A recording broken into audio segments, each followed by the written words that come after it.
Okay. Hello. How are you? You made it. My name is Dean.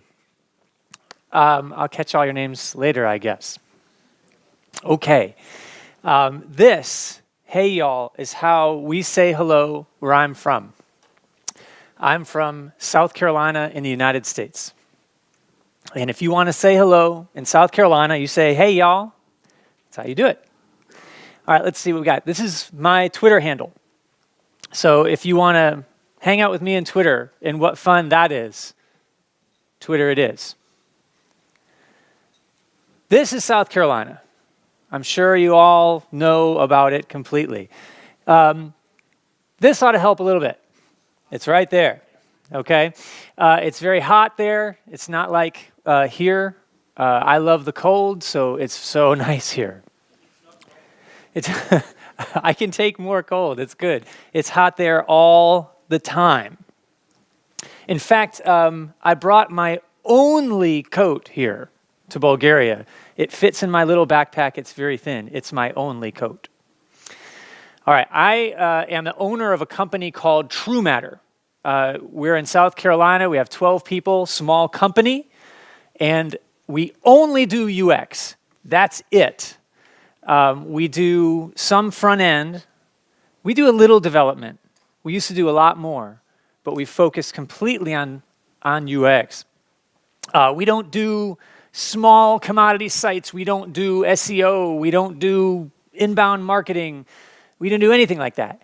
All UX, all the time, for software, for apps, for interfaces, for really big websites or intranets that take us like 8 months to a year to make. So that's how we specialize. It's super fun work. And I've been doing it since 1993, which makes me old. I graduated from college not knowing what to do, with a degree in religion. Thank you. And there was there's nobody at the job fair saying, come debate philosophy with us for millions of dollars. And so I had to do something. And it turned out that the internet crashes down at 1993, like a meteorite. And I look at it and say, that's what I want to do. And immediately what we sorted out what we wanted to do was this thing called UX. But we didn't know it was UX at the time. We just wanted to make stuff that was really interesting, that was really easy, that was really fun to do. And so we did that. And I've been doing it for a long time. This is like, in America, this is like before Tanya Harding had Jeff Gillooly hit her competitor over the kneecaps. It's a long time. It's 1994. It's old. I'm old. Been doing UX for a while. Okay, today we're talking about building UX into your dev process. What fun, okay? I love giving this talk to developers. It's fun for me because I love developers, like a lot. And let me tell you why I love developers. I love developers because I can't do a single damn thing without you. Nothing. I need you so badly. And you're also wonderful, nice, interesting, and smart people. Now, when it comes to UX, like nobody knows what this is. What is UX? I don't know.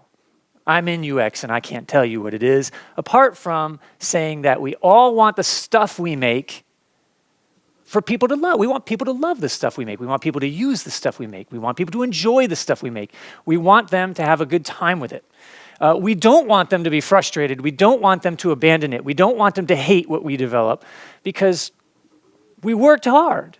We want to see it succeed. So today I'm going to talk about how user experience focus in your dev process can make a big difference in the stuff you make. And along the way, we'll see that maybe we'll change our minds a little bit about exactly what we're talking about. I can tell you this. I've got to make some assumptions today because there's a ton of things we could talk about when it comes to development and UX. All right? I'm going to assume you know what UX is. I'm going to assume that you know that if this were an iceberg, all the thinking and great stuff that makes a digital product great is below the surface. And the UI, is just a little bit at the top. UX is that whole thing that actually we do together, all right? Developers, UX professionals, and others, we're actually doing UX together, whether we say we are or not. I'm going to assume you know it. I'm going to assume you know you need it. I need it. You need it. I'm going to assume you have people on a team that you work with or have access to or might be about to have access to in terms of user experience.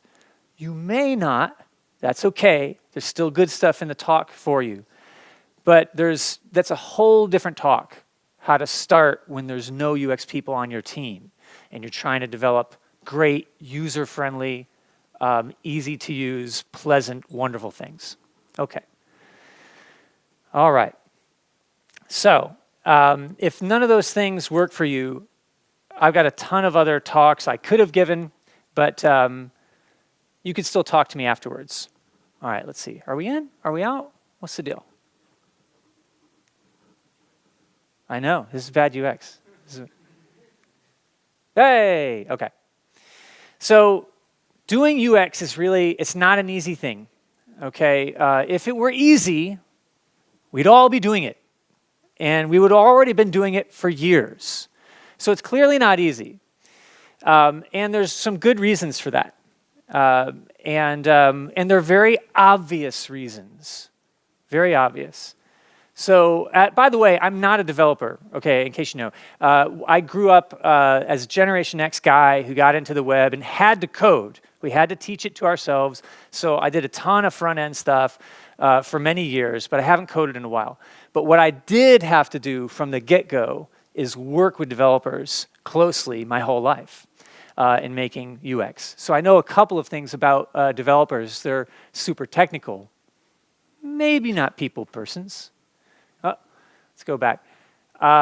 Care about function and data. That's a beautiful thing. I love it. You've been trained. You probably went to college for computer science. You care about changing bits of an interface and states and stuff that nobody cares about but you. And you have to care about it or no one could do anything. And that's a beautiful part about who you are and what you do as developers. The problem is when you work with other type of people who see the world very differently from you.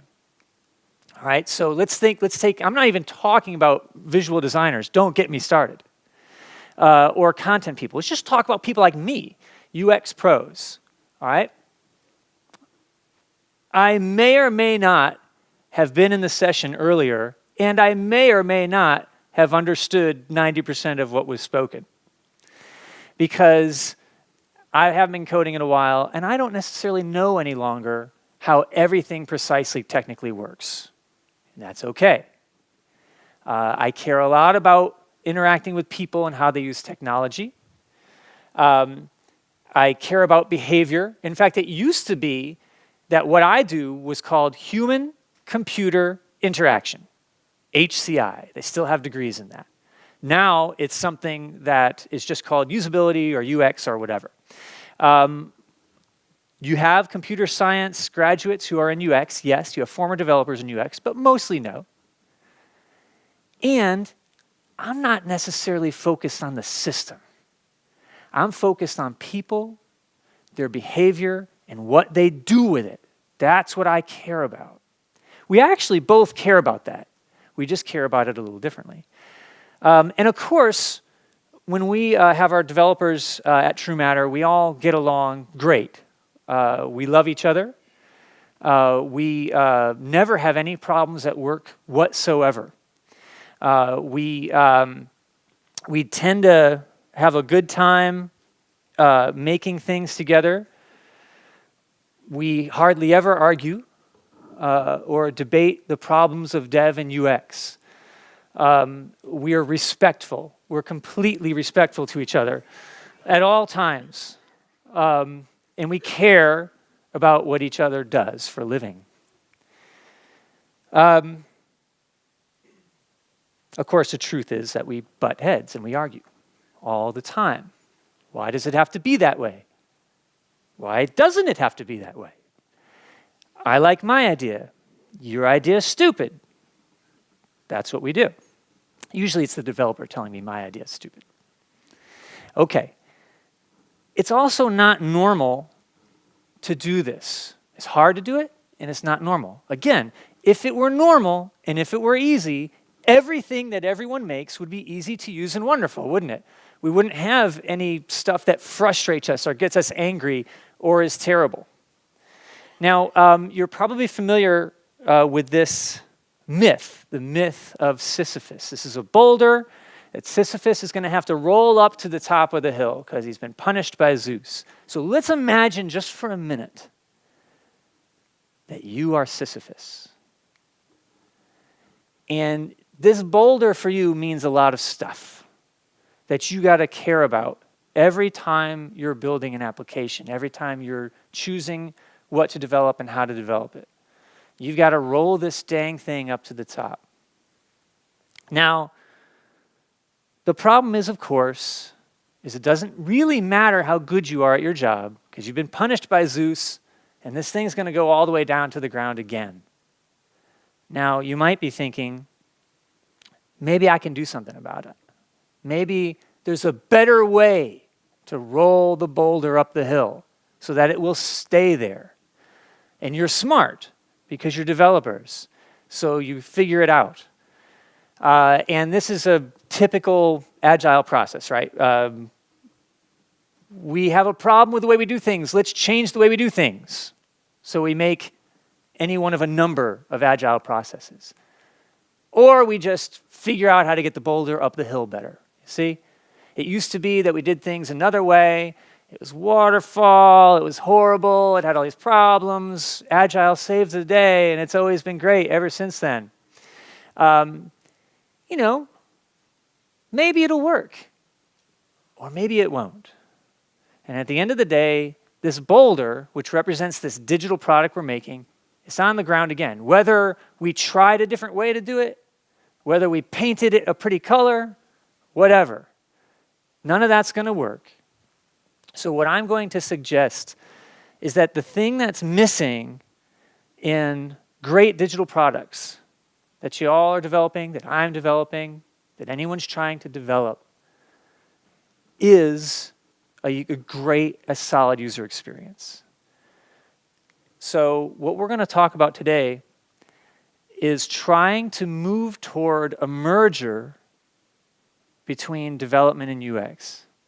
Because I'm going to argue today that they're essentially the same thing. If you track with me on this and you trust me on this, you can move into an area of UX where you understand it better than most developers. And that's step one to working with UX people and helping getting what they are trying to do for ease of use into your process, okay? Of course, we have the problem, besides fighting, we build walls, we don't talk the same language. It's a bit of a problem. We care about things differently. But we do share the same goal, right? We want great stuff. And so when I'm here, I was here last week in Sofia. I love this town. I've had the best time. It's my first time here.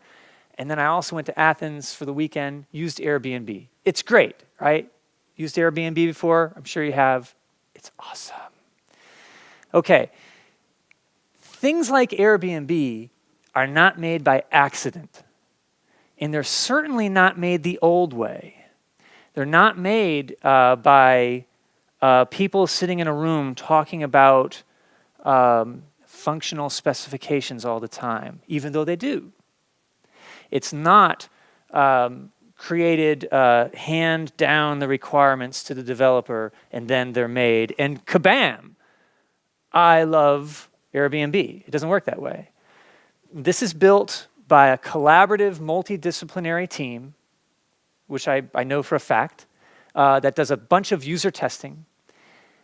And if you're going to make stuff this good with this much dense functionality and this incredible, easy-to-use interface where you got to change payments and change dates and communicate via message and do all this crazy stuff, and it's all got to be perfect, then you needed more than just standard development requirements.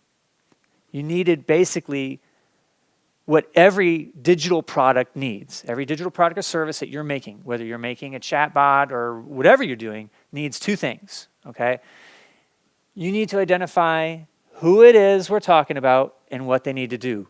Oh, that's like, I'm sure you've known that for 20 years, okay? Even if you're 19. But you'd be surprised how many people bypass this step. Now, this is what UX people say, but this is also what developers say. We just want to know who it is we're making something for, what it has to do. That's really it. As a UX person, I just want to really get close to that user, and I need to find out how I use a good experience for them. So, who is trying to book a apartment or hotel for where? What type of person is that? What are the types of things they have to do? And what does it mean that they'll love the experience? That's it. Now, that's not rocket science. That stuff y'all should be doing all the time anyway. That is your language. That is also my language. So we want the same things. We just talk about it a little differently. So what I want to do is shift gears a little. Because the problem with UX is like this magic word these days. Everyone uses, we need UX, we're the UX people to make the good UX stuff. But what I want to suggest is that what y'all need to do is to think about bringing yourself into a UX process instead of waiting for UX to happen to your products. Because if you wait, you'll be waiting for a long time. Because you will have leaders and managers who don't care or don't want it or don't think it's valuable. So we can't wait for that. You can't wait for that. Life's too short. So you can do this, and I'm going to finish off the rest of the presentation showing you how it will work. First of all, if you want to embrace UX and bring UX into your dev process or bring yourself into a UX process, you need to be doing the work of development a little bit differently, and you need to partner a little bit differently with people like me, the UX people, or the designers, or the content people. You need to walk side by side with them, means you need to participate in all the UX stuff they do, believe it or not. Now you say, but I have no time for that, Dean. You definitely have time for this. You need to be familiar with stuff that I do, because the stuff I do has great bearing on the stuff you do. And maybe you trust me to make really good decisions about defining what a UX user experience should be, about defining the functionality that you're about to make. You really want only me to do that? That's crazy. I don't know enough to do that. I need you to do that. So when I'm doing things like figuring out who the users are, figuring out what they want, spending time with them, you either need to know what I'm doing and see the results of all my actions or any documentation I have, or you need to be there. Even if you're there for a little bit of time, you're suddenly going to get insights that you never would have had otherwise, because nobody reads documentation and nobody really reads all the requirements. But being there is different, and being there early. You see, the stuff I do happens like, we have to make something for someone where they have to be able to book a room anywhere in the world. Oof, all right, let's figure that out, what even that is. That's where I start. What is the problem we're solving? Well, if you're there when I'm doing it, you're going to learn a lot. And later, your development decisions will be easier as a result. Now, we're going to come back to that in a minute. But earlier, the better. And there's a couple of types of requirements, of course. So let me take a word on this, because I think of requirements a little bit differently, because I have to. Right? Functional requirements. Yay, you got to have these. Agile or not, you're going to have to decide, what does it do? How does it do it? And it's someone has to write this down, even if it's iterating massively. I get that. As a UX professional, I've had to live in functional requirements documents quite a lot and learn what makes them great for lots of reasons, because the stuff I'm trying to define has to do something. Okay, these are usually the people who are involved in defining these requirements, these functional requirements. There's nothing wrong with any of these people, although I did put air quotes over business and stakeholders. Nothing wrong except that none of them represent a real person or a real user. And this is a typical, very typical arrangement. Okay. Now, UX requirements are different. Again, I just care a whole lot about what people, what actions they take, what behaviors they have, how they interact with the system. That's what I care about. Are they going to be angry? Are they going to be happy? Why? These things are very important to me because they have a lot to do with what the functionality is. Again, two different ways to look at the same thing. Okay. UX requirements come from stock photos. No, people. They come from people, and that's the biggest difference. When you're talking to the real people who really use the thing you make, you are doing UX. You are putting it into your process when you do this. You have to start here. Even if you're a developer, and I'm going to challenge you later, even if someone says, no, you can't do that, that's when you really know you have to do it. Okay. This is usually how things go. The customer sends requests to the product owner, and we listen to what the customer says that the end users do, and we put them into a matrix for feasibility and decision and cost and time, and we schedule them, and we figure out exactly how it's going to work, and then we do some of them and put them in phases, releases and sprints. The problem is that people are really, really, really bad at telling you what they want. They have no idea what they want, actually. They know about themselves, but they don't know what they want. And they're notoriously bad at predicting how they will use a system. They're really bad at that. They'll say something can be usable and great, and they'll do something different. I've sat in user tests where users they're telling me what they're doing, and I'm watching them do something different while they're telling me, well, you know, I'm just going to go over here and do this thing. I'm like, I don't know what you're doing, but it's not what you're saying. So they're bad at it. So we have to use our brains to figure out exactly how to get what's right from a user. But we cannot just ask them. So it's one of the worst ways to get requirements of any sort, functional or otherwise. So what do? Something that we could all do. It's something that user experience folks like me do, and something you can do too. I just go and watch people do stuff. And then I ask them about the stuff they do. That's it. Please don't tell anyone the secret. That's it. I go to users where they are. I ask them questions. I watch what they do. If you do that, just that, you are doing UX, and it will change the way you develop because you will find out things about users that you never knew before. You're not going to have to read a big old crazy functional document in order to figure it out. You're just going to know because you were there. So, by the way, this doesn't take a lot of time to do usually.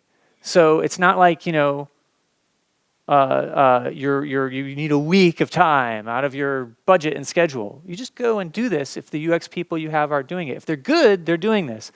You should come by and say, hey, I heard you're observing some users. Can I watch that? And see what they say. Okay. One of the things that people like me do is that we define our users using usually something called a persona. And we basically find a user and figure out things about them. Okay. This is very standard stuff. It's standard in development world too. For us, we're focused on motivations, things that get in the way. We're focused on traits. We're focused on actions and tasks. These are the very important things to us. And they start to define what it is a thing must be like. Okay? Very standard stuff, really. Okay? The difference for us is we have real users fill them out. A dirty little secret of the UX world is that a lot of UX people, they don't really go to users to make these things. They just kind of make them up. And then they give them to you, made up users, right? That happens all the time. If you're talking with real users, you actually have something. And so you can imagine we have 5 users, we have them fill this all out. We don't take their word perfectly for it. They don't know how they're going to use the system, but they know who they are. They know what makes them mad. We'll ask about that, okay? And it will turn into a persona like this. This is a real person who's going to do this energy site, pay her bill online. We did this big system, took us a year, it was crazy. It'll turn into a little persona like this, which is all about the important aspects of human-computer interaction. They lead directly to functional requirements. Okay, so the stuff that you see here is affecting what you will develop. So if you're working with UX people, you need to know about these things. You need to look at them. If you just spent 10 minutes with Lauren, 10 minutes, she would tell you, I never, ever, ever want to go to that site. I hate going to it. I automate anything I can. If I ever have to go to it, it's already horrible before I even start. Well, that's going to change how you develop. That's going to change everything I do. Well, I would say that has something to do with performance level requirements. At the very first, I would instantly say, if that app is slow, you're dead. That's it. And I found that out within 2 minutes of talking to Lauren. And that's a functional requirement. Okay, so we talk about stuff like this, but they're this, right? So, personas, scenarios, tasks, this is just end users and stories, and we all use these words in an agile process to say much of the same things. We pair those with goals and objectives and our features and functions list, and we're all making this together, yay. We document all this stuff like crazy because it's important to us. We demand our developers not only read this, they were a part of making it. It will not be made unless a developer is seeing this. And then we put it into this thing we call the UX roadmap, all right, which basically, think of this as sprint 1, right? I mean, this is just something you're defining and putting together. Developers must be a part of putting this together. And you should demand that you are. Okay. And we put it into a nice, nifty document, okay? And it's more than this stuff, right, which is the typical stuff you get. So what I'm suggesting now is because I talked a lot about what a UX person does, but I'm saying that developers need to be there and do it too. That's the first way that you build UX into your process is you say, I demand to be a part of what's going on in UX. That's your first part. Because ultimately, we're trying to agree with reality, which is that function and form, function and experience are essentially the same thing. They're the same thing. UX is not something is not spice you put on the meal after it's cooked. All right? No one builds a car by engineering it and then designing it. It all happens at once. Everyone who in the automotive industry knows this. Same thing should be true for software. Okay, so again, participation shouldn't stop at the beginning of the definition process or the discovery process. It should keep going. So this is a sketch for a site that I'll show you in a minute. This is probably like the 12th or 13th iteration of this particular screen. And it was put together with a collaborative team. The developer is there while we're sketching. We're not asking a developer to sketch because, quite frankly, they will refuse to do it. But they have to look at this and say, yes, well, maybe, no, no, right? That's what a developer says to me. They have like a rolled up newspaper that hit me over the head. Don't, stop it. It doesn't do that, all right? Which is fine, I need that, all right? But it's important that you're in on those conversations. It's terribly important. Okay, so now let's think of how to show requirements, because we had this problem when we were doing, okay, I can get through it, all right. We had this problem when we were doing development where we'd give this stuff to our developers and think, we're awesome, we're giving you great stuff. We give you all this definition and all these sketches and these wireframes and these site maps, and then there's the functional requirements. And then we wrote a separate UX requirements document, and we said, here's all this stuff, have fun. And our developers just, hated us for it. Too much stuff, too much junk. I just need simple. So I can do this stuff we've talked about. So thus was born the annotated prototype. So we used to do sitemaps and wireframes and junk like that. Now we just build prototypes. It's great to show for clients. It's great to work on. These are all prototypes that they're not functional prototypes, but they are complete in terms of their elements, their widgets. This is a site we'd use in Sitefinity. Yay, Sitefinity. Okay. And we define it. So now, by the way, our developers help define this. We come to a prototype you can click through. Every single item that's a widget, an element, a database element is annotated and directed to the one requirements document that describes its function and its function across pieces. All right, this is a big deal because it helps our developers and our UX people communicate as to what a right and proper experience is all the way through. No one's surprised at the end when you do this. In fact, we use real words. Our content strategists use real words in here. Our designer is already thinking about reusable visual elements. Much the way we develop things to be reused, designers do it as well, and this helps. Again, collaborative, all at once. And always interactive, always can click through, and we test these with users as well. So, and we focus on all sorts of different kinds of documentation based on that, and then it turns into a site after 8 months, right? And kaboom, and it all works right, and everyone knows what it should be. And notice it looks an awful lot like where we were in our prototype, because together we've been doing it. I didn't just say at the end, hey Ken, our lead developer at truematter, hey, we got this, I know we have to launch next week, but this really great idea about a way to work on this map. And, I'm alive today because I didn't do that to him. All right. He was involved from the beginning in doing that. And so, and at truematter, by the way, everyone is a UX person at truematter, whether you're a developer, a front-end developer, a designer, a content writer, a strategist. It's all about UX for us. For us, that's just agreeing with reality. But I mean, we're a UX firm, right? Okay. How are we doing? Okay. Got a boogie. Okay. So now you've done a lot of this definition. Of course, you are currently doing a perfect agile process, I'm sure. And you have these great sprints and everything. The beautiful thing about UX is that it fits really well with Agile. Iteration, that's what we do. We try something, see if it works, we test it, we move on.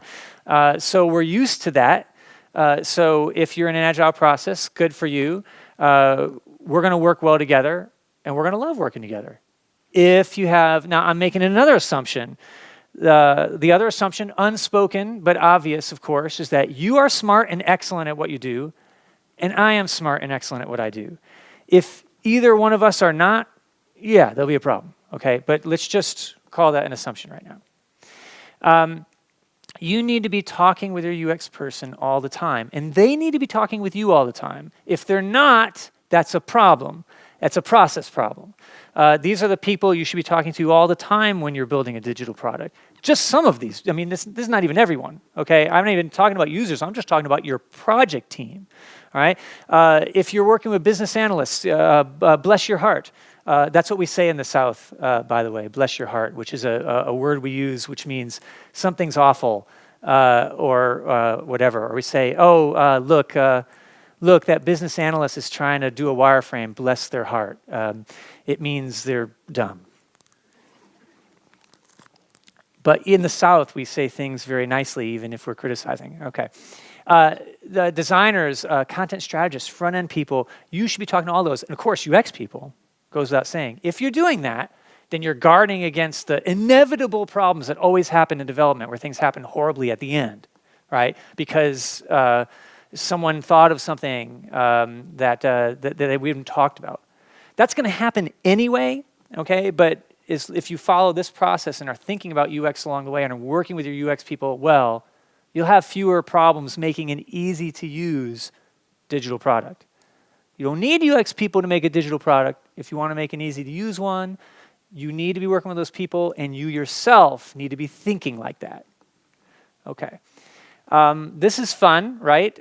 When a UX person shows you any iteration of anything, a prototype, a wireframe, a sitemap, a bit of little functionality or a widget, your job is to break it. And your job is to break their very spirit and soul. Destroy it. And find the thing I did wrong. And, tell it to my face. Because if you do that, it's fun to do that, by the way, you have less problem later. Because people like me, UX people, not every UX person loves developers, I'm sorry to say. Not every UX person understands them well, I'm sorry to say. Not every UX person will think of the things you need them to be thinking about. So we'll love them but not trust them, right? Okay. And of course, it's agile, so we do it again. Okay. And then there's another principle that's really important. Remember how I said y'all need to be in the beginning of a process, which I know y'all know, but I'm talking about with UX. Right? You need to be thinking about UX when the UX people are working. They need to be thinking about things when you are working. And that's good process. So we created something called the UX holdback because we worked with all these clients and they consumed all these hours doing all this great stuff with us. And then they said, okay, thanks for all that UX stuff. We're going to build it now. And we're like, okay, that's great, but it would really be nice if you had some time for us to kind of like walk side by side with you as you go through development, because development is messy and things inevitably come up. So for us, it was like the emergency UX fund that when something was being developed or getting close to testing, stuff we never thought of, even though we talked all the time, comes up. Your UX people need to be there. They need to be there at the end for you, as you were there in the beginning for them. Does that make sense? That's really pivotal, okay? All right, specifically, testing is where this is most important. So if you're going to build UX in your process, it's going to have to happen here. Now, we're going to start with user testing, right? Because that's what UX people do, right? Okay, it's great. You need to be testing with your users. I'm not going to go through that too much other than to say, when tests occur, you need to be there. You need to watch it. Don't wait for the one-pager feedback. Go. Because the day you see a user try to use the thing you love and you slaved over and you think is the best thing you ever made in your life, and you watch them struggle and fail, at first, and I guess, expect failure. At first, it's going to hurt because it's yours. Designers feel this, UX people feel this, developers feel this. But after you see another user try it and fail, and then another, and then another, then you're kind of like, fifth user comes in, go ahead, try to use it. You can't use it. And then by the sixth or seventh user, you're like, that sucks, you can't use it. I'm going to fix that. You already know what to fix. Did you need to go through functional requirements, talk to a bazillion people, talk to your managers, talk to the product lead? No, you already know what the problem is because you were there. That's what you have to do. And by the way, I'm going to show you really quick. I don't have time to go through these. We do a lot of documentation of user tests where we talk about failure and talk about success and how it worked. And it's nice to read this stuff. but you don't need it if you were there.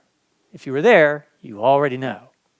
And you already know what to fix. It'd be like manning customer support. After you man customer support for like 4 hours, you're like, I'm not doing this anymore. I'm going to go fix a few problems that I always hear about. Same thing with user testing. You have to at least observe. Okay, now, converse is true. When QA testing is happening, your UX people can't be gone. They have to be there because they have specific things they need to test. And if they're not in QA testing and don't have a spirit for testing, there's something wrong with your UX people. It's very important. But you knowing that, right, means you have power when you know that they have to be there at that time. Okay. So I guess we started out saying we're going to integrate UX, but I'm really not talking about that at all. Because integrating UX is kind of, it's either going to work or it's not. You're either going to work with great people or you won't. You're either going to have good managers or you don't. And you can't control everything. What I'm talking about is making good stuff from the beginning. And this is a path to do it. And if you get close with your UX brothers and sisters, you can do this. All that stuff you slave over and that you work your soul to the bone for can be better. So they're not separate. But I could have easily said content isn't separate either. It's all one thing. To a user, none of this is separate, not one bit. Go to a user test and watch for a while. You'll see none of it's separate. It's all the same. Okay. Now, a lot of people ask me things like, okay, if I'm going to be a great developer and work with UX people, I need to learn UX stuff, right? Sure. And you totally can learn it. There's a lot of science to UX. There's a lot of standards to UX. There's a lot of best practices to UX that you should know and you should read about. And if you do know them, at the very least, what you have is the ability to look a UX person in the eye and say, you're full of shit, right? Because sometimes they are. And you need to know that. Just like I need to know when a developer tells me, well, Dean, that's a good idea, but I'm going to have to fix the flux capacitor with ball bearings in order to make that happen. So no. And I'm going to say, man, flux capacitors from Back to the Future, I don't even know what that is. Okay. You don't have to know all that stuff, though.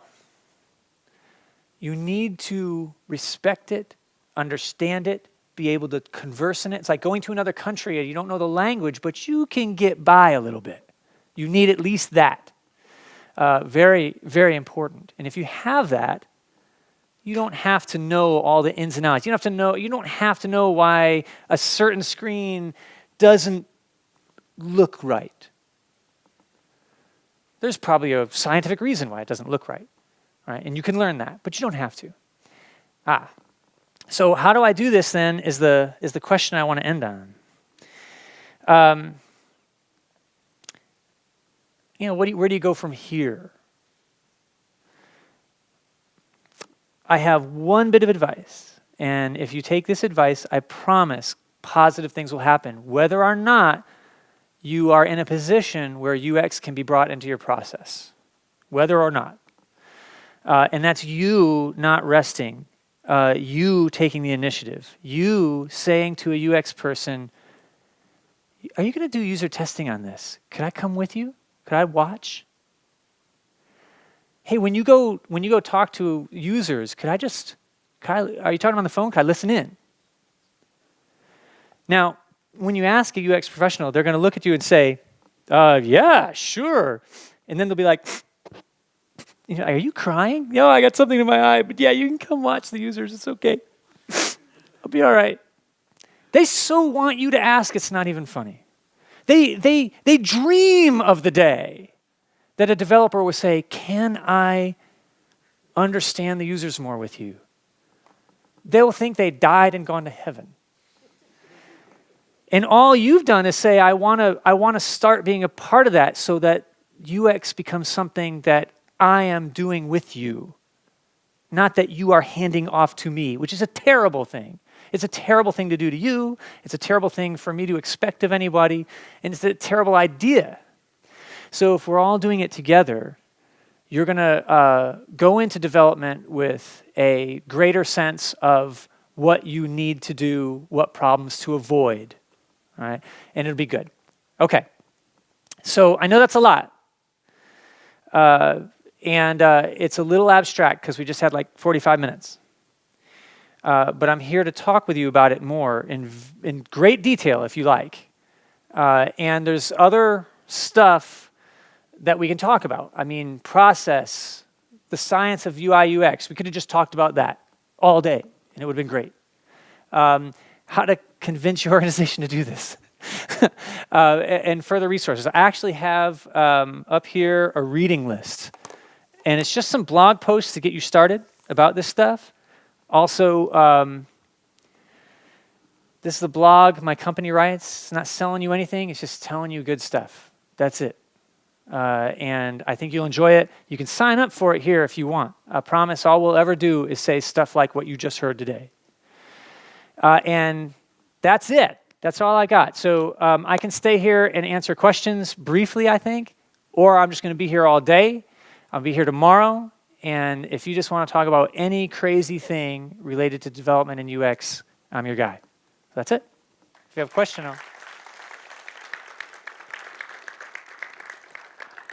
if you have any questions, I think I got a minute or two. I don't know. Am I right? I don't even know what time it is. Any questions off the top of your head? If not, I'll just be here and you come on down. Yes, sir.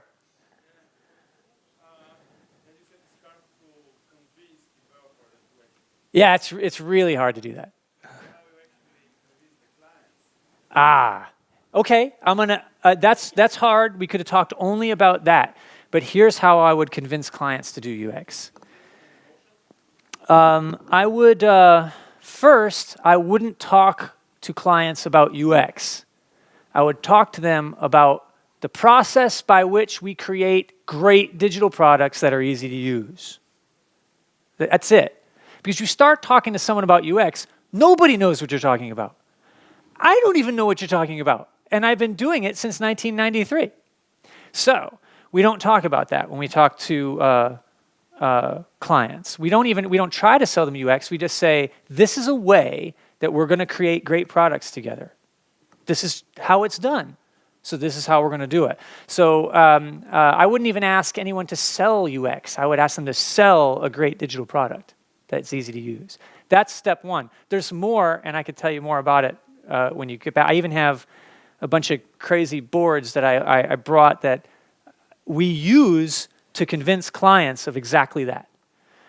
We show them that UX is the right way to go by physically showing them some stuff. I'll show you when we're done. I think I might get kicked out soon. Anything else? Are we? I can't really see. I'm sorry. Okay. All right. So let's say we're done. And if you have other questions, just come on up.